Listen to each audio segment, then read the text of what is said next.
for me, one of the most fun things about these projects is working with the crowd production team, because you run into some incredibly talented people. And I have to tell you, one of the things we were concerned about when we first started this was that, working with fans, I mean, they'll be too fanish. I have been absolutely amazed and pleased that, like, pretty much everybody who's worked on our crowd production projects has been a complete pro. I mean, everyone has done pro level work, and in each one of them there have been 2 or 3 people that I would hire them in a minute to do professional work on other projects. And in a couple of cases I have hired them to do work for us, because they're that good, and they just I've been amazed at how well they have worked. But that said, this last one, however, I got to warn you, this was drawn by one of the people who worked on the Otaku video team. I must warn you that once you see it, it cannot be unseen. Small children, they want to leave the room, but here it is.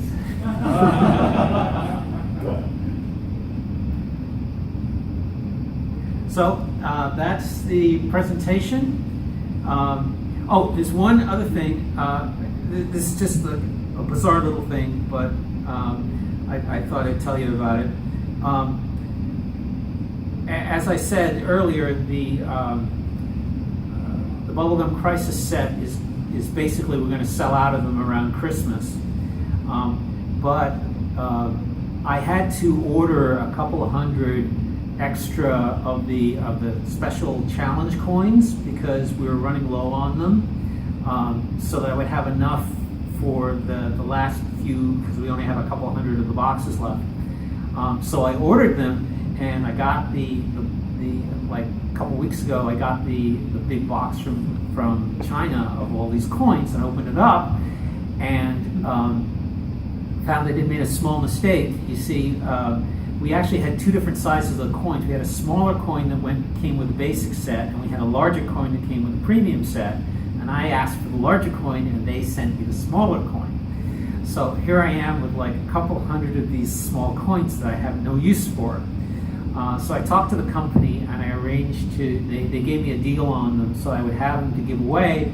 I have them here. There's going to be a free one for everybody in the room. Now, just so you know, these coins are actually very useful. It's got Pris on one side and Largo on the other. Because at the bottom of them, one side says resist and the other side says obey, so you can flip them and you can use it as a decision-making coin. At the end of the presentation, just come up and grab a coin and enjoy. And they are kind of heavy, so do not throw them at people. Okay, so I guess it's time for questions. What's up? I guess post-Bubblegum Crisis, for Otaku videos, you're doing surveys about asking if more towards longer series. Yeah. What is developed from that? Well, the thing about the longer series is there are circumstances under which I would like to do them. If we do them, it'll probably be doing a season at a time. Okay? I would not want to do a Kickstarter to do all of Urusei Yatsura, that kind of length, 200 episodes, because I'd be seriously concerned that I would die before I got it done. But doing one season, that feels like something I could get out in about a year. Although what I'm really shooting for on future projects is that 9 months is about the right time. It's about the right time for doing one of these projects and having a baby. So I don't want somebody to pledge to a project, get pregnant, and have the baby before I actually deliver it. I think I should be able to deliver before they do. Doing a single season would be good. One sort of hybrid approach that we've thought of in terms of getting costs down is to there are some older series for which HD materials aren't available, but good SD materials are, and doing SD release on Blu-ray makes sense because you could just put basically an entire season onto a single Blu-ray at higher than DVD quality in terms of, because you get to use MPEG-4 instead of MPEG-2.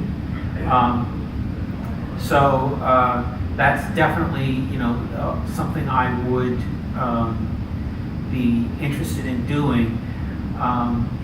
That also makes it economically feasible to do an older series, because getting an older series put into HD, you have to make sure that they've actually got the materials. There's a couple of titles that we really wanted to do that we are currently in limbo on because they can't find the original film, so we can't do an HD transfer. Wow. Yeah. Oh yeah. I mean,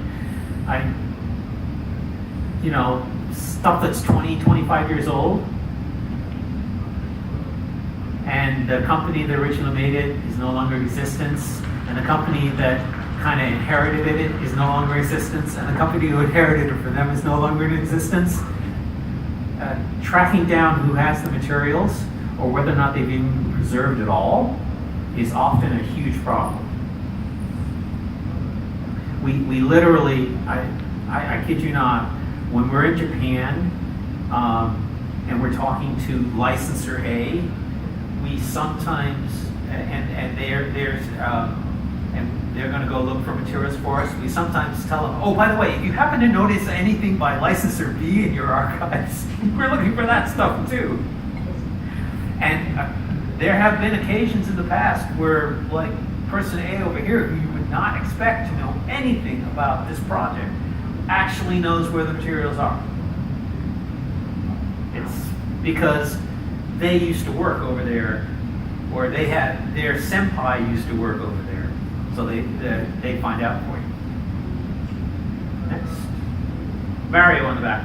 On that note, do you have any ideas about possibly using SD to Blu-ray to possibly finish off the release of tomorrow? That would be, if it happened, that would be the way to do it. The problem is getting the rights. You may have heard that things in Japan are kind of going through a bubble right now, and the prices are pretty insane. So that's just another thing that we have to deal with. But if the economics make sense, then Yawara is definitely. I mean, I love the series. It's just such a sweet series, and I would definitely like to release the rest of it. My shelf needs 50 and on, so the rest of it. I'm sorry, say that again? I said my shelf needs 50, that was just 50 and on. The other 49 are just so lonely. Yes. So with how diverse are all the positions necessary to create material for the Kickstarter and after? How specialized is everyone? How many different specializations are there? People who do all of the promo video and also all the merchandise and all the planning for this, and also do technical stuff. How diverse? How many jobs are there to make a successful Kickstarter, get off the ground and fulfill? Do you mean in terms of the crowd production, or in terms of the actual whole Kickstarter process? Yeah, that second one, the latter. Yeah. Okay. There's my wife and I, who are just sort of the core people at AnimEigo, who handle basically all the management stuff. I'm a bit of a jack of all trades when it comes to computers and online stuff. So I handle all the management of the Kickstarter, both before and after. I wrote a lot of software to automate the whole backer management problem of keeping track of who gets what, and things like making sure that everybody gets their individual secret codes, things like that. You have licenses over in Japan. Natsumi deals with them mostly because she can basically get on the phone and yell at them in Japanese. She's really good at that. and making sure everything gets put together and tracking down when there's a problem. We have on all of the projects so far, they all happen to be connected to Kenichi Sonoda, who we've known for like forever. But he's really easy to deal with. His only problem is he tends to, when somebody asks him to do something, he says yes. So he tends to like always be incredibly busy. So we have to work around his schedule, but that's not usually a problem because we've got a little bit of slack in this, and we can help him prioritize what we need from him, and he does. Once he gets rolling, I mean, he's just a production machine. We have an authoring guy who does our Blu-rays for us, and he and I have worked together very closely on these last couple of projects because we tend to try to do things that other people have not done before. For example, on the Bubblegum Crisis Blu-rays, we actually caused the authoring system to crash because we were asking it to do things that it ought to be able to do, and it was saying, "I can't do that, boss." Literally, we found 3 different bugs, crashing bugs in the authoring system. You're basically not our tech support when you call them up. As soon as they heard his name, they immediately bump him up to the guy who writes the software. They don't. I mean, they know that when Casey calls, shit just got real.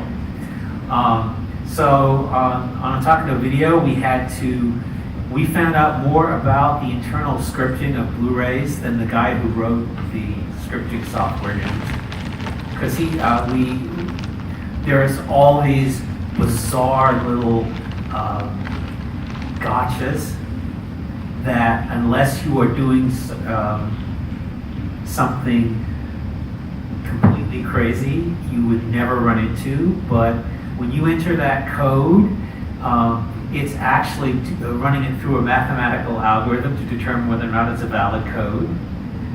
Basically, it's a hashing algorithm, a simple hashing algorithm, and getting a Blu-ray to basically. I will tell you that I was hoping I could try to get it to mint Bitcoin for me as well, but I couldn't find that. So while you were watching the show, it was continuously trying to make me money, but that didn't quite work out. But we found out a whole bunch of really interesting things that weren't documented at all in doing that, and we're doing the same thing with the Writing Beam one. That's one of the reasons we're getting a real head start on the authoring, is because we want to make sure that some of the cool things we want to do on that disc. The entry method for the secret codes on the Writing Beam disc is it's going to put up a map of the Chicago area with all the locations in the film on the map, and you have to basically drive a courier route, and everybody will have their own secret courier route. In terms of the actual sort of pre-production, crowd production stuff, it's a mix of word people and graphics people. On the previous projects, we kind of mixed everybody together.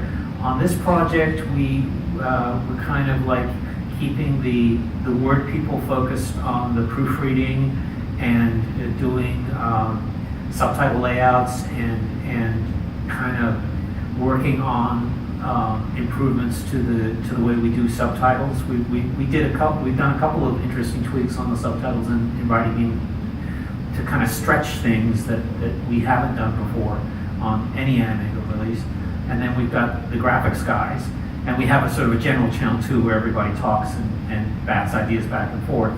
But the graphics guys are working on art cleanup, and they're working on the patch and some other pieces of original art for the project. And then later on, they're going to be working on the art book and things like that. So, basically, there's room on the crowd production projects for pretty much everybody who's willing to take it seriously and put in some hours. If you're like a super high level Photoshop wizard, then we got stuff for you. But even if you're just you got decent graphic skills, cleaning up artwork and stuff like that, and it's a little bit grunt labor, but that's why we call it the Sausage Factory. Take a question from over this side first. Yes, sir. So far, your releases have been sort of built in with the eggs. Yeah. Are you looking further back in time, into the future, the 90s onward, or looking at feature films perhaps instead of OVAs? Yes. And would feature films be a way to get around sort of OVA issue source material, where in a pinch you can find an actual theatrical print? Well, actually, a theatrical print would probably not be very good because it would probably be about 2 or 3 generations down. On the other hand, theatrical films do tend to get preserved better. Basically, the answer to the question is I'm looking at older stuff. I'm looking at stuff from 90s and early 2000s. Okay, just went to sleep. I think my criteria has pretty much been the way AnimEigo has always worked, which is first, do we like it? If we like it, can we get the rights at a price where we can fool ourselves into believing that we can make money at it? If we can manage to like delude ourselves into believing that we'll actually make money at it, then we do it. The couple of times I've done things simply because, oh yeah, that's going to make a lot of money, have been utter disasters. They've been hell to work on and financially not that successful. The things that have been the most successful for us have always been the titles that we just really love them and we want to do a good job. And if they make money, great. If they don't, then we had the pleasure of working on a really good project.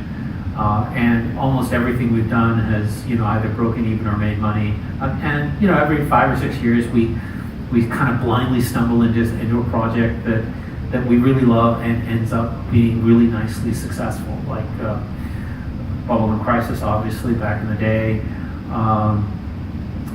Lone Wolf and Cub, when we started doing the live action films. I remember one of my favorite stories is I was licensing Anime at Toho, and I asked them just offhand at the end of the meeting, hey, you got anything else you think we might be interested in? Maybe something live action. And they talked a bit, and one of the sort of assistant who later ran the entire department went off and came back with a stack of brochures, and I kid you not, literally brushed dust off the top of these stack of brochures, and like the third one down was Lone Wolf and Cub, and I knew what Lone Wolf and Cub was. I just had never ever thought that the rights would be available or whatever, and so it's like, I might be able to do something with this, And so that's how all that us doing like 50 or 60 samurai films all started, just because of some offhand thing. And then of course the Hello Kitty educational films we did, which people had passed over for years, but Natsumi just loved them, and so we released those, and those, in fact, maybe not total dollars wise, but total units wise, was the biggest thing we've ever done. But although there's in case you don't know, there are these 2 DVDs we did of Hello Kitty educational videos. They're all like, why you gotta eat your vegetables, how to play with your friends, stuff like that. Don't fuck around with daddy's computer because you'll break it. They're lovely little 6-7 minute animations, and we put out a couple of DVDs full of these things. They were all dubbed because obviously, you can't expect 4-year-olds to read subtitles. But and I didn't want to put subtitles out because then I'd have like 6-year-olds coming with you, your dub sucks! Your dub sucks! You know, and so there were a couple of the films in the series we couldn't use, like, you know, How to Have a Bath with Daddy. Probably wouldn't work well in America. But, you know, that was just like a fun project, and it turned out to be very successful. So, you know, that's my criteria. If it's good stuff and we like it and we can make the economics work, that's what we want to do. And the nice thing about the Kickstarter projects is it makes the economics a whole lot easier, because I can literally go out to you guys and say, is there 1,000 people out there who really want to do this? And if there are, then I know it's going to at least break even, so I'll do it.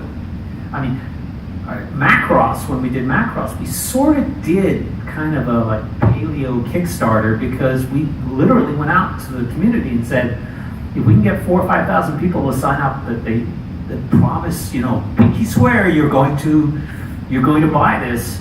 If we do it, we'll go and do it. And sure enough. Yes. Fingers crossed. Oh well, you know, whatever. Pinky swear, whatever. Until we, So, you know,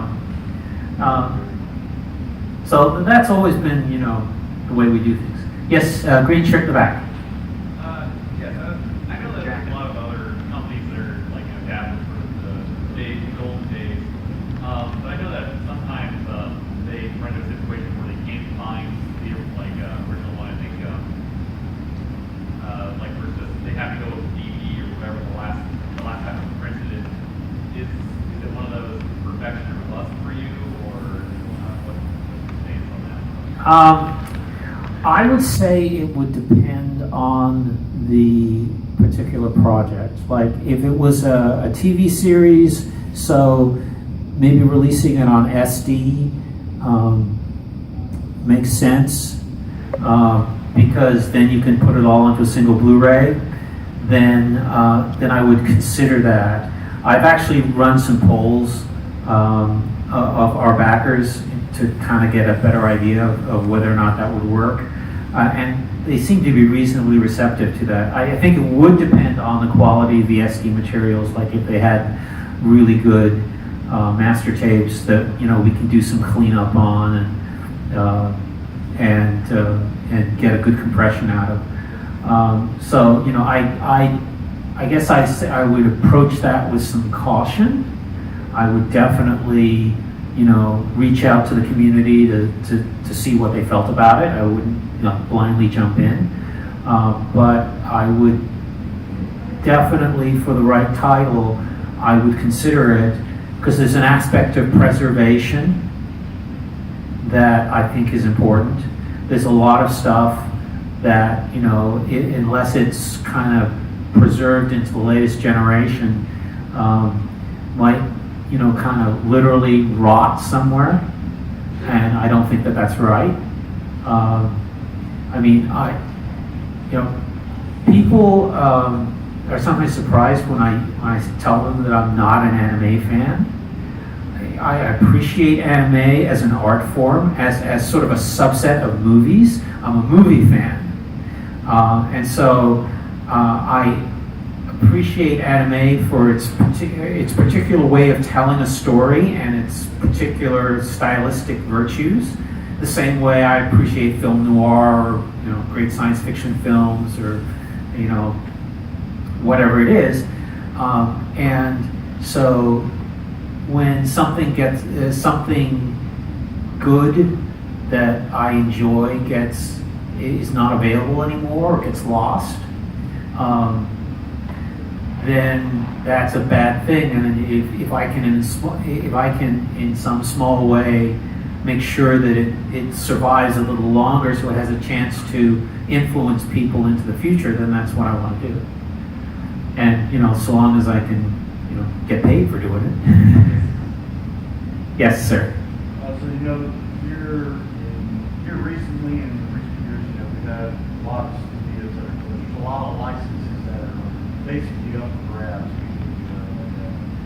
Don't work from mine, have all sorts of licenses and everything else. are there any licenses that you might have looked at over the years that previously owned by another company, you really like that series?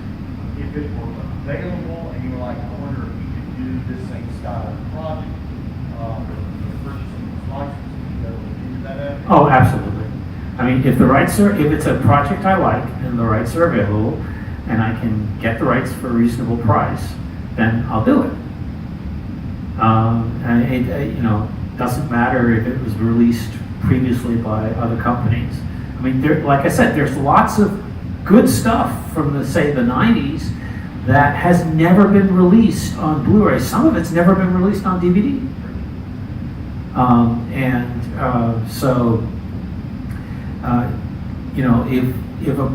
If it's an interesting project, sure, why not?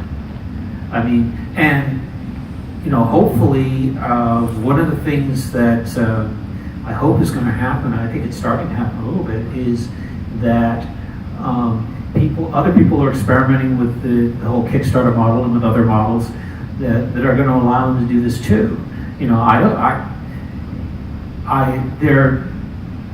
I guess it's the sort of thing where there's lots of projects that I would love to do, but if I can't do them, but somebody else can, that's great.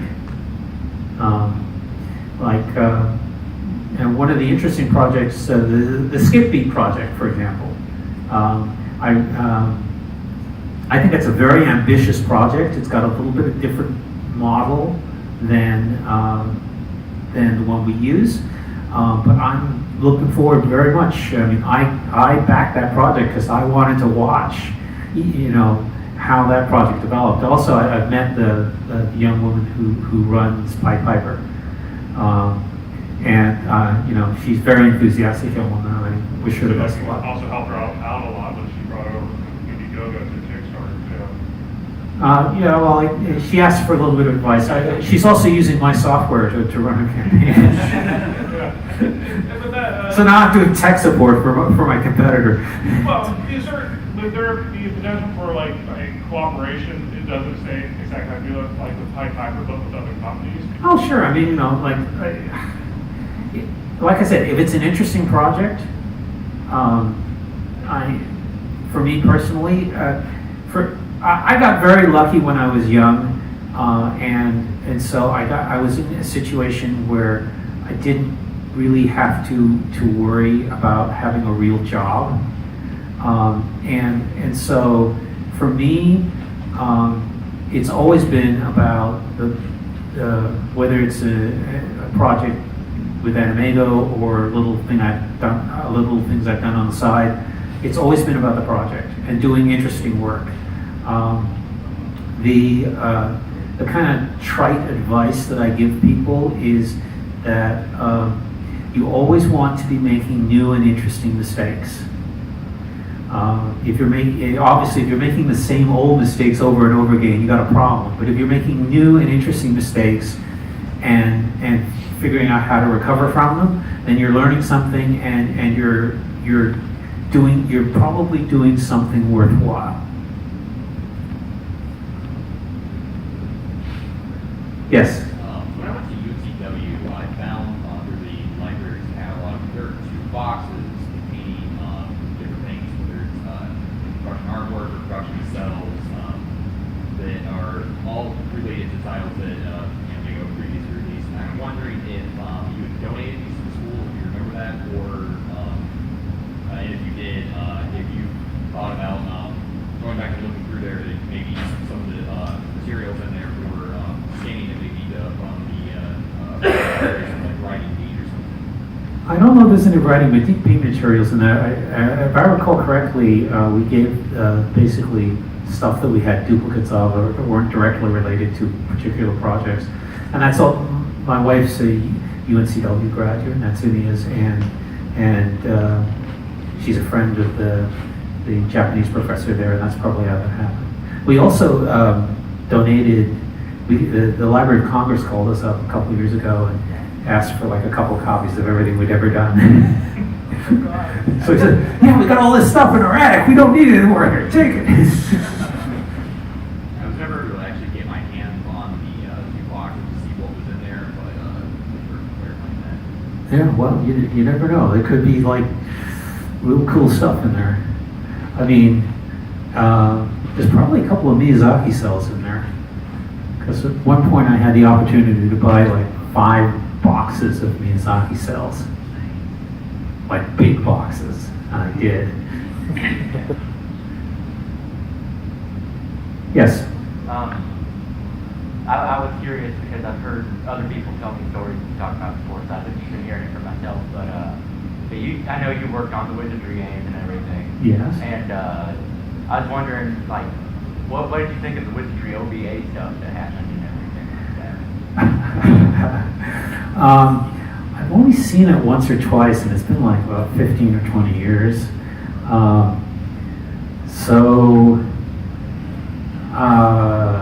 It seemed to me to be very Japanese RPG-ish.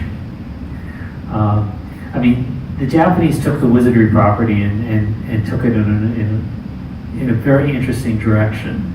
I didn't, after the initial translations into Japanese of the original games, that's actually how I ended up going over to Japan for the first time, was to work on those. And that eventually led to me to the anime company and meeting my wife and all that sort of stuff. But where it went after that was like entirely, the Japanese take on the idea. And I actually, when the MMO was released in the US, was in beta, I actually messed around with it a little bit for a few hours, and it was all the little shout outs they did to the original game that were in there was just like a real trip, a nostalgia trip for me. But that's something, I haven't been really working on that for like 25 years, 30 years. Yeah. You run an anime company. We're at anime. Actually, my wife runs the anime company. Sorry. We're at an anime convention, but and this is going to sound kind of silly. Is there anything that's not necessarily from Japan, or maybe it's live action, maybe it's from the rest of the Otaku world, whatever, that you may have laid your eyes and you're like, that's interesting, or something they've heard of that you may want to consider releasing everyone? Oh man. We tend to professionally focus on Japan because that's where we've got all the contacts and stuff like that.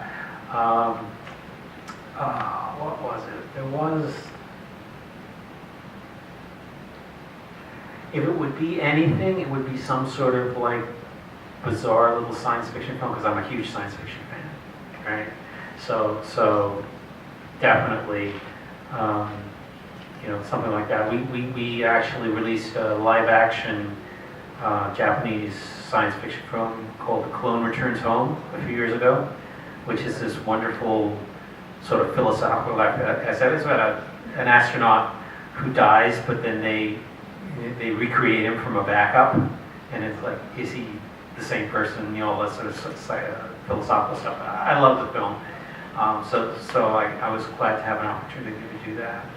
But yeah, our expertise is in working with Japanese licensors and doing Japanese stuff, so we haven't had a real need to stray outside of that.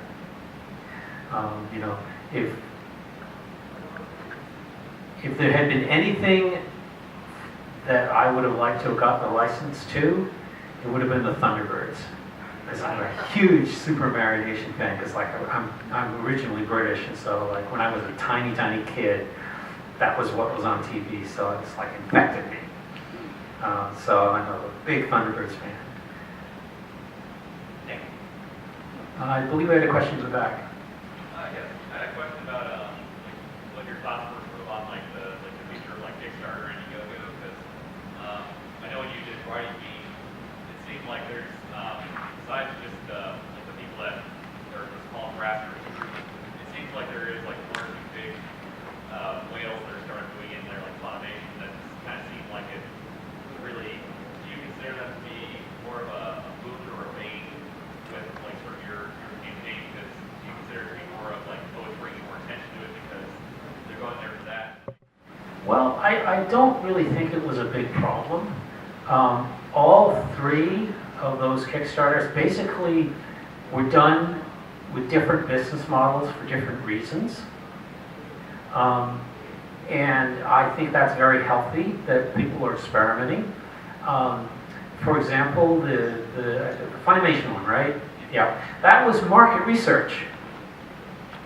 Okay, they were trying to they were using it as a way to gauge market interest in a project, which I think is a very valid thing to do. Ours is more traditional, you know, do a custom limited edition. Skip Beat kind of straddles the two in that they were trying to figure out if there was enough support to do the project, but they were going to be releasing in a more traditional way than we would. So they're experimenting with the model, and I think that's a good thing. You know, so long as people have a clear understanding of, you know, what the point of a particular project is, and that they support that kind of idea, then I think that'll be fine. In terms of it, you know, sucking up huge, you know, sort of one project starving another, I don't think that was a huge problem. In terms of, if you look at the funding trajectories of the projects, I think you find that there were sort of like distinct core groups of people who were like super fans of one particular project or another, and then there were other people who sort of supported one or say two or even three of the projects, but at sort of the more basic level. And one thing we do with our projects is we always let people upgrade afterwards, or, you know, even if you miss out on the Kickstarter, until we actually lock down for shipping, you can get in on the project at the Kickstarter price.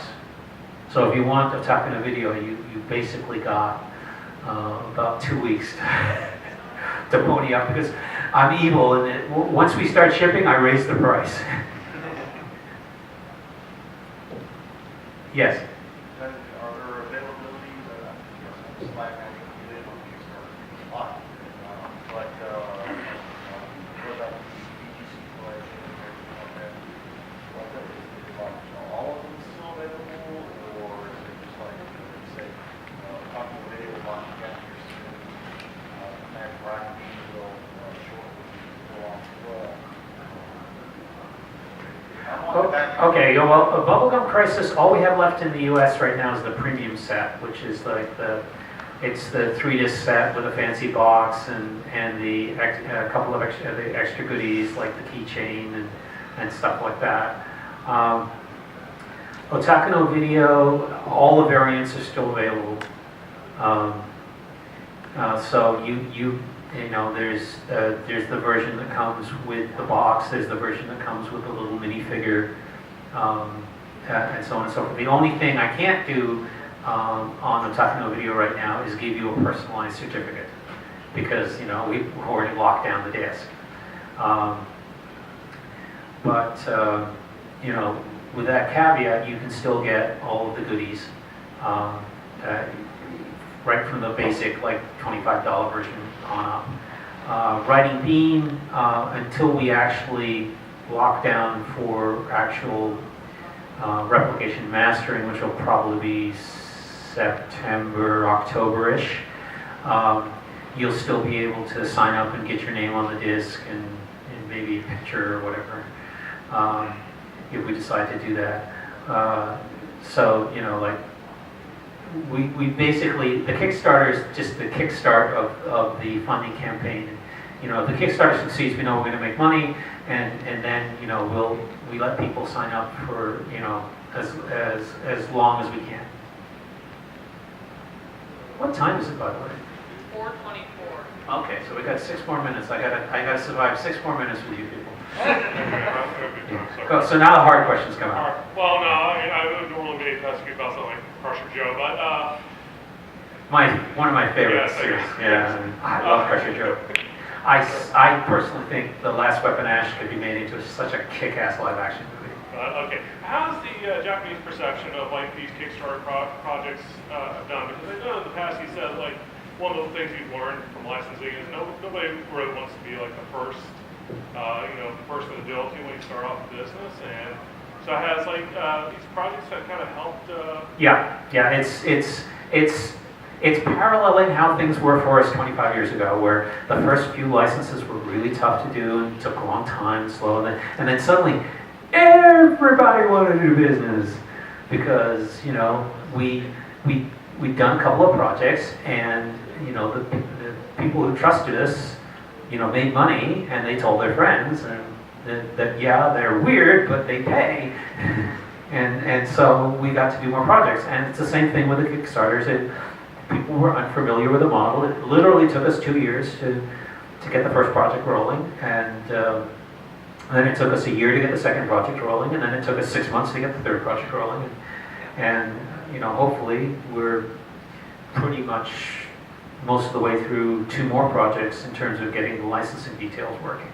So that I think also the other projects, like Skip Beat, I'm going to help her out as much as I can because I want her to be a success, because that again validates the whole model and means that it's going to be easier for everybody to when people are deciding if they're going to give us a license, it's they can say, oh yeah, they've done this before, it worked out, and we made money, so yeah, let's do it again. Yes. So if you did at this point now for this particular model, you could have anyone walk up to you with a license and say, would you be interested in this, live action, animated, whatever? What would be the one thing that you hope the licensee give you? Said, would you be interested in this?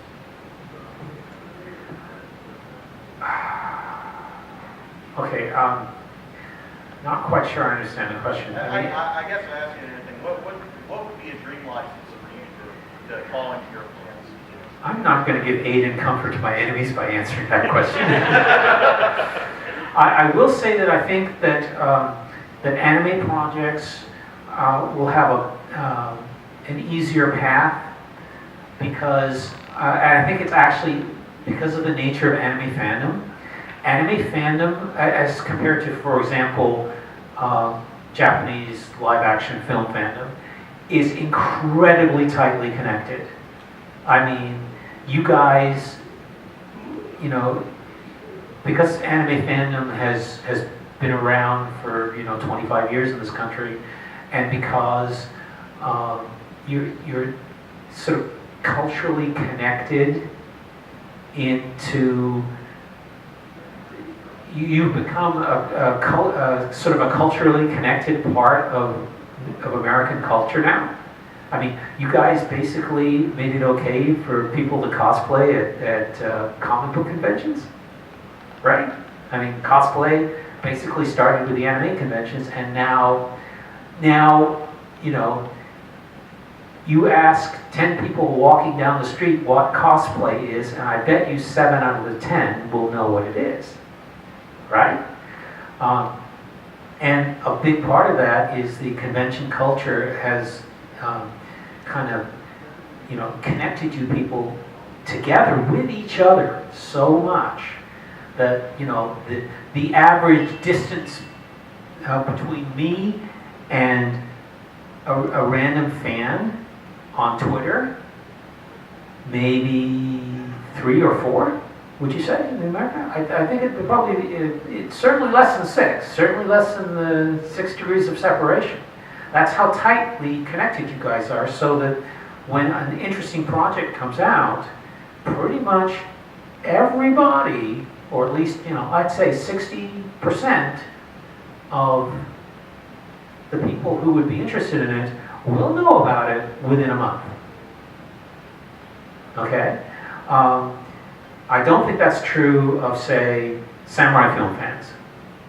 I think they are, as yet, a little more isolated from each other.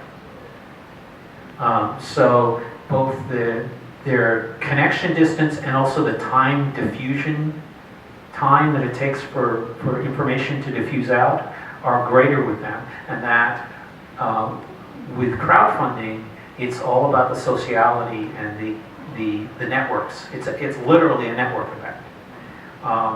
So definitely animated projects I think have a bigger chance to be successful. Although if I get a chance to just do some like really insanely good live action film from the 60s that's never been released, and like this needs to be preserved, this is part of film history,